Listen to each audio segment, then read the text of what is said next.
É hora do nosso bate-papo aqui no Melhor Idade na Graça de Deus. Hoje eu converso com o Dr. Fernando Almeida, médico urologista, e vai falar pra gente sobre próstata, sobre câncer de próstata. Doutor Fernando, muito obrigada por estar aqui conosco. É um prazer estar aqui. Doutor, explica pra gente o que é a próstata. É um órgão, é uma glândula? A próstata, na verdade, é uma glândula, ela é considerada uma glândula. Se você imaginar a bexiga, logo abaixo da bexiga, a próstata fica em volta do canal da urina. Então, você tem uma bexiga, o canal da urina, as mulheres não têm, ela tem um canal da urina curtinho, e os homens têm o canal da urina longo, e em volta do canal da urina tem essa glândula que é a próstata. Essa glândula, para que ela serve? Ela produz parte do líquido seminal, que quando tem o ejaculado, parte daquele líquido que sai ejaculado vem da próstata. Certo. E o câncer de próstata é um câncer muito comum? Quais são os fatores que dão condições para que haja o câncer na próstata? O câncer de próstata é um dos principais cânceres que acometem os homens. A gente, em torno de 10% dos homens vão ter câncer de próstata aí ao longo da vida.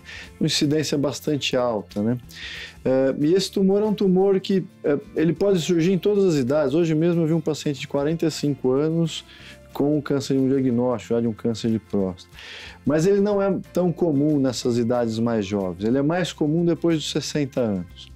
E é por isso que a gente recomenda que os homens comecem a procurar ajuda, né, com relação ao câncer de próstata depois dos 40.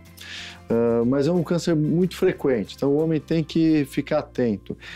E além do câncer de próstata, quer dizer, a próstata é uma glândula que dá problema nos homens, né? Então, existe uma outra coisa que é um aumento benigno, que é importante a gente diferenciar, né? Então, esse aumento benigno da próstata, ele ocorre em todos os homens, depois dos 40, 45 anos de idade. E a gente escuta muitas vezes, mas a próstata está crescida, será que isso é câncer? Então, a gente tem que sempre, o urologista consegue diferenciar o benigno do câncer de próstata, que é menos frequente que esse aumento benigno.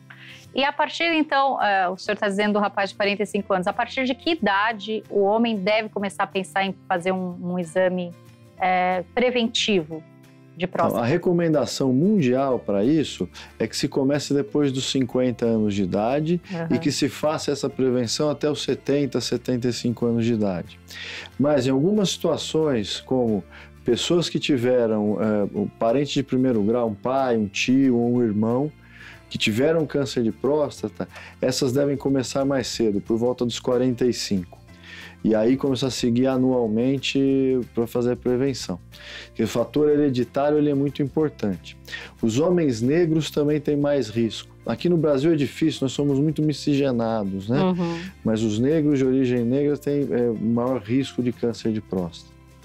E doutor, se a pessoa for jovem ainda, tem algum sintoma que ela, né, alguma coisa anormal que ela vai ter indicação aí? Ela começa a sentir alguma coisa, urina diferente, como que funciona? Essa pergunta é bem importante, porque, como eu disse no começo, existe um aumento benigno da próstata e existe o câncer de próstata. O câncer de próstata, ele é silencioso, e é por isso que precisa de ir no médico fazer check-up, fazer exame preventivo, porque ele não dá sintoma nenhum, a não ser quando ele já está bem avançado. Os sintomas que os homens têm, que são comuns, de urinar devagar, ter baixa pressão de fluxo urinário, ter que ir no banheiro muitas vezes, né, acordar muitas vezes à noite para urinar, estão mais relacionados à hiperplasia benigna. Mas esses sintomas não são característicos de câncer de próstata, mas podem estar associados. Você pode ter uma hiperplasia benigna e junto com isso um câncer de próstata. Então, de maneira geral, não existe um sintoma específico, mas quando tem sintomas de esvaziamento da bexiga ou dificuldade para esvaziar, deve procurar ajuda sem desespero, sem pensar, isso é câncer, não. O mais provável é que seja benigno e o urologista consegue definir isso muito bem para o paciente. Ok. Agora nem tanto, né, como nós conversávamos antes da entrevista, há um pequeno ainda preconceito em relação ao urologista, ao exame de toque. É somente o exame de toque que faz o diagnóstico de uma hiperplasia prostática ou de um câncer, ou outro exame também a gente pode utilizar? A próstata produz uma enzima, né, que é conhecida como PSA, que é uma enzima que sai em grande quantidade no sêmen. E uma pequena quantidade dessa enzima acaba indo para o sangue e nós conseguimos dosar isso no sangue. Essa enzima, o PSA, ele fica em níveis baixos no sangue de todos os homens. Quando ocorre qualquer alteração na próstata, um aumento benigno, ou um trauma, ou andar a cavalo, ou uma inflamação, e também o câncer de próstata, ocorre um aumento no PSA. Então, o urologista se baseia muito nisso, no valor dessa enzima no sangue. Então, quando esse valor está dentro de uma normalidade, abaixo de 1, por exemplo, um valor muito baixo, é muito improvável o câncer de próstata. Mas em algumas situações, esse PSA sobe, e quando ele sobe, o urologista acende uma luz amarela que ele fala, preciso entender por que subiu. E dos motivos é o câncer. E paralelo a essa enzima, que é um dos principais marcadores que nós temos para câncer de próstata, a gente faz o toque para a gente ver com a mama da mulher, para tentar identificar algum caroço, algum nódulo. Na próstata, a mesma coisa. É um exame que dura menos de 30 segundos, é muito, muito rápido. Tirando o preconceito, ele não tem nenhum problema, esse exame. E aí a gente consegue, eventualmente, palpar algum nódulo, algum caroço. E às vezes a gente escuta, eu não vou no urologista porque eu vou ter que fazer o toque. Importante que o homem entenda que ele não é obrigado a fazer o toque. É sugerido que se faça. Então, não vou para não fazer o toque. É melhor você ir, fazer, por exemplo, um PSA, conversar, ver os fatores de risco e pedir para o urologista que não faça o toque se você não quer. Uhum. Então, é melhor ir fazer isso do que não fazer nada. Né? Então, as pessoas às vezes deixam de ir, não faz nenhum exame, não vou fazer exame nenhum. Então, é ruim. Então, vá. Se você não quer que faça o toque, tem muito problema com isso, acha que isso é uma coisa muito ruim para você, não faça, mas não deixe de ir no urologista, né? Você não é indo lá, não é obrigado, ninguém pega o paciente e fala, você tem que fazer. A gente sugere, olha, o seu caso é um caso que precisa muito, e se não quiser fazer, mas você tem outros, nós temos, os urologistas temos outros mecanismos, outros exames que podem eventualmente nos ajudar a entender o que está acontecendo. Certo. Agora, vamos imaginar que o paciente foi ao consultório, ele fez o PSA, e o PSA deu alterado e o urologista fez o exame de toque, não notou nenhum tumor, nenhum caroço. Isso. Esse PSA aumentado pode ser uma hiperplasia prostática, como o senhor disse. Perfeito. Ela é tratada com medicamento ou com cirurgia ou ela cura sozinha? Então, essa é uma situação muito comum no consultório, né? Que tem um PSA elevado, o toque é normal, você não consegue palpar nenhum nódulo, e aí fica naquela, será que esse aumento é por câncer ou esse aumento é por um outro problema? Uhum. Então nós temos exames que nos permitem diferenciar isso. Por exemplo, a gente pode fazer uma ressonância magnética da próstata. Esse exame nos ajuda a definir se esse paciente tem maior risco de câncer de próstata ou não. Uhum. Então, quando a gente julga, por exemplo, tem história familiar de câncer de próstata, o PSA está elevado e a ressonância mostra uma alteração, esse paciente é um candidato para que se faça uma biópsia da próstata, para aí ter uma certeza definitiva se é ou não o câncer de próstata. Então, a gente usa todos os exames para a gente evitar ao máximo fazer biópsias desnecessárias. Sim. Tá? E aí, na biópsia, obviamente, você define qual é o problema que está levando esse aumento de PSA. Eu imagino, né, que nem sempre um PSA muito alterado significa um câncer. Para a pessoa não se assustar também, né, doutor? Não se assuste. O que não pode é abandonar. Uhum. Então, quer dizer, às vezes tem um PSA elevado e aí, tô com medo e deixa de... Acontece, a gente vê isso.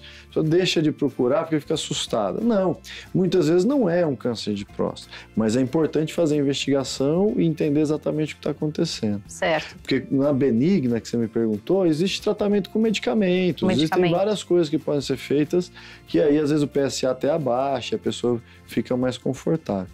Agora, numa situação mais trágica, onde se encontra um tumor e esse tumor é maligno, fez a biópsia, todo o procedimento e deu câncer. Todos os casos são necessários cirurgia? Como é que funciona? Radioterapia? Isso. Ou depende de cada caso? Depende de cada caso. O câncer de próstata, né? Então, quando a pessoa recebe o diagnóstico, essa notícia que está com câncer de próstata, é uma situação, assim, para a família toda é um grande trauma, né? Mas o câncer de próstata, dentre os cânceres que nós conhecemos, é um câncer que tem um comportamento relativamente tranquilo, de fácil tratamento, é um câncer que permite uma alta taxa de cura. Existem tipos diferentes de câncer de próstata. Então, nós classificamos, existe uma classificação que é chamada classificação de Gleason, que a gente classifica de 6 a 10. Então, os tumores Gleason 6 são os mais bonzinhos e os Gleason 10 são os mais agressivos. Felizmente, a maioria não é 10, né? Então, são muito diferentes esses dois. Os dois são câncer de próstata, mas o Gleason 6 tem um comportamento menos agressivo. E aí a gente vai dosar a maneira que nós vamos tratar pela agressividade do câncer, podendo ir desde uma observação vigilante, ou seja, a gente não faz nenhum tipo de intervenção e vai acompanhando esse paciente bem de perto, dosando PSA com biópsias eventuais, para ver se esse tumor não está crescendo e se ele está estabilizado ali. Eu tenho pacientes com mais de 5 anos de acompanhamento, pacientes com Gleason 6, né, que é um tumor mais pouco agressivo, você pode ir seguindo. Agora, os pacientes que têm um tumor mais agressivo, você tem que ser, obviamente, mais agressivo no tratamento. E aí, nessa linha de tratamento para tentar extirpar o tumor, nós podemos fazer a cirurgia, que é uma cirurgia que a gente tira a próstata e as vesículas seminais, é chamada de prostatectomia radical. E existe uma outra modalidade para um grupo selecionado de pacientes que a gente pode tratar só com radioterapia, né, e aí evitando a cirurgia. Um dos grandes temores dos homens em relação às cirurgias e aos tratamentos é a perda da função sexual. Isso acontece em todos os casos ou depende do tipo de cirurgia ou de cada caso, doutor? Isso não acontece em todos, mas acontece e é uma coisa importante para se dizer mesmo. Então, quando a gente faz a prostatectomia radical, os nervos, porque o homem para ter ereção, ele precisa de ter o estímulo, o desejo. Esse desejo se transforma num estímulo neurológico que vai até o pênis e dilata os vasos sanguíneos e leva à ereção. Esses nervos, esses fiozinhos que vão até o pênis, eles passam grudados à próstata. Então, na hora de fazer a cirurgia e retirar a glândula, alguma lesão pode ocorrer desses nervos. Eles são muito finos, são finos como os fios de cabelo.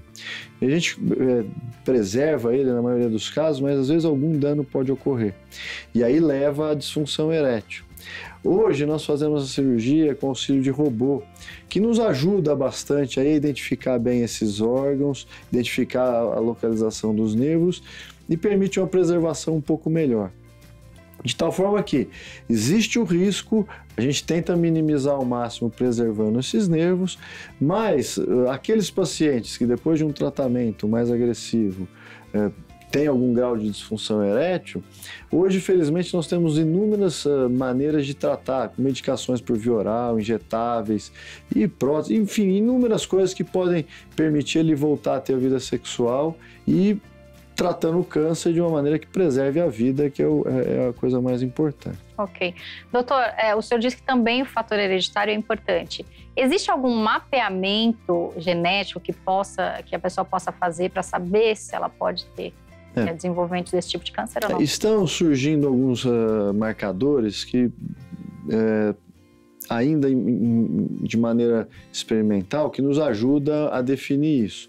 Mas ainda não é utilizado de maneira rotineira para todas as pessoas. Então a gente muito raramente utiliza isso. Tá? Ainda não está utilizando na prática clínica, ou seja, as pessoas não devem procurar ainda, eu quero fazer um teste para saber se eu vou ter câncer de próstata, porque isso ainda não está totalmente difundido e estabelecido. Além da questão sexual, algumas outras dúvidas que surgem são em relação à questão da eliminação da urina. O paciente chega a ter algum tipo de incontinência urinária após tipo de cirurgia ou não? É interessante também explicar um pouquinho antes para todo mundo entender. Quer dizer, para conter a urina, nós temos... A mulher não tem a próstata, então as mulheres têm mais chance de incontinência urinária ao longo da vida. O homem raramente tem, a não ser que opere a próstata. Porque a próstata é uma glândula que está, como eu disse, em volta do canal da urina. Controla isso. E ela ajuda na continência.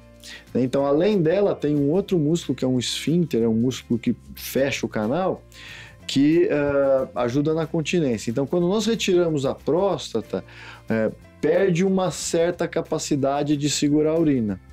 Mas o risco de uma incontinência mais grave depois da cirurgia é bem baixo, é em torno de 5%. Não é uma coisa... E também, se ocorre, tem tratamento efetivo, né? Okay. Mas é bem baixo o risco aí quando a gente precisa retirar a próstata. A gente tem ouvido muito hoje, principalmente na mídia, principalmente gente famosa, mulheres principalmente, tirando mama para evitar câncer de mama e outros órgãos, tirando útero.